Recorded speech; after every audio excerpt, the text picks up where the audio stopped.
Welcome to the first edition of Anglia's risk-based commentary videos. Between January 2004 and June 2014, 30 incidents led to fatalities among rail workers. In 30% of these, trackside workers were struck by trains. In every case, an underlying cause was a loss of attention or a lack of situational awareness. Despite procedures and standards, human behaviours is still a major factor in accidents and near misses for trackside workers. During local discussions, track workers told how they had experienced near misses, come into contact with trains, and in nearly all their accounts they described how they had been acting on autopilot, forgetting where they were, being complacent, or not registering consciously what was going on. They were unable to explain why they had acted as they had done.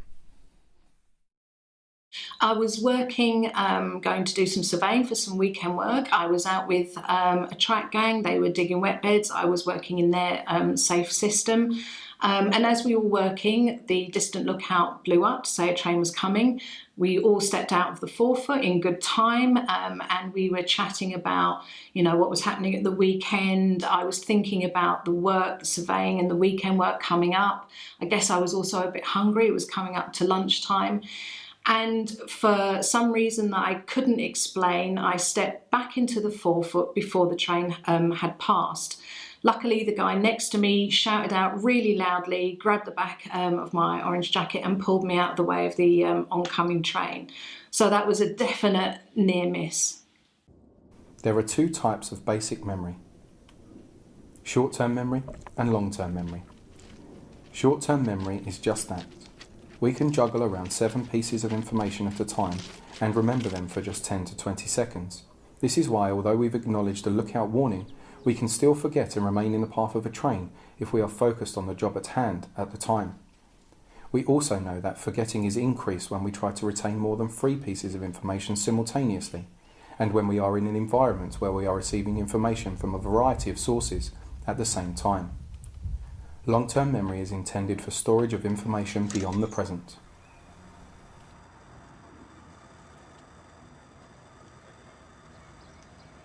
A lookout warning that a train is approaching is just one of many pieces of information that a track worker has to process and hold in short-term memory.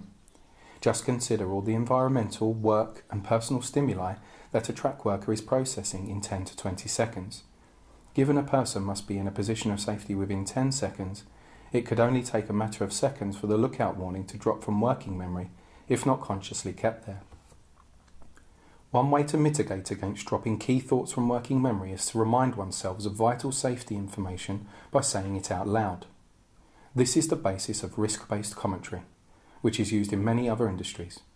This helps us to lock vital information into our long-term memory, as well as using our short-term memory more effectively.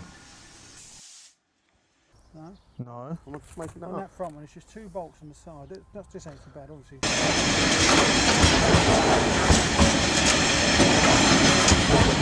Trackside workers need to take conscious steps to manage their attention levels, particularly when performing safety-critical tasks. Risk-based commentary is simply the verbalisation of upcoming risks which combines external and internal memory aids. What up?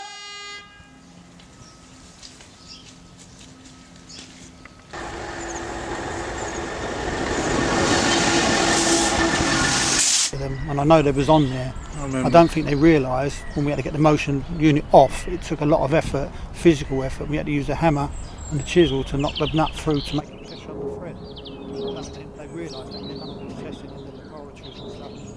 The forces we actually used to get them off. So I think they exaggerated.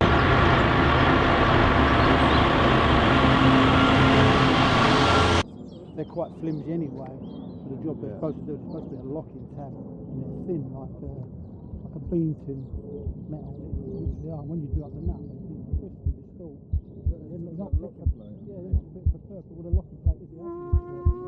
They're badly made, badly manufactured. They're supposed to hold the bolt still when you tighten the nut. But when you put pressure on it, they're so badly fit.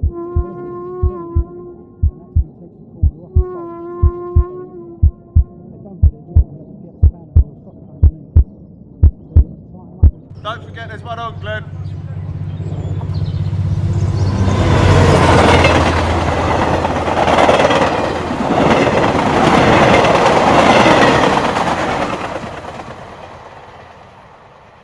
In summary, speaking out loud helps us to make better use of short-term memory and also helps us to transfer information into our long-term memory. Because the memory is stored there, it means that when we face the hazard again, we are more likely to remember it and to mitigate against the risk it presents.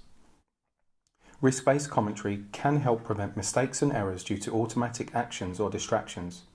There is also evidence that the technique can help overcome fatigue simply because it increases awareness.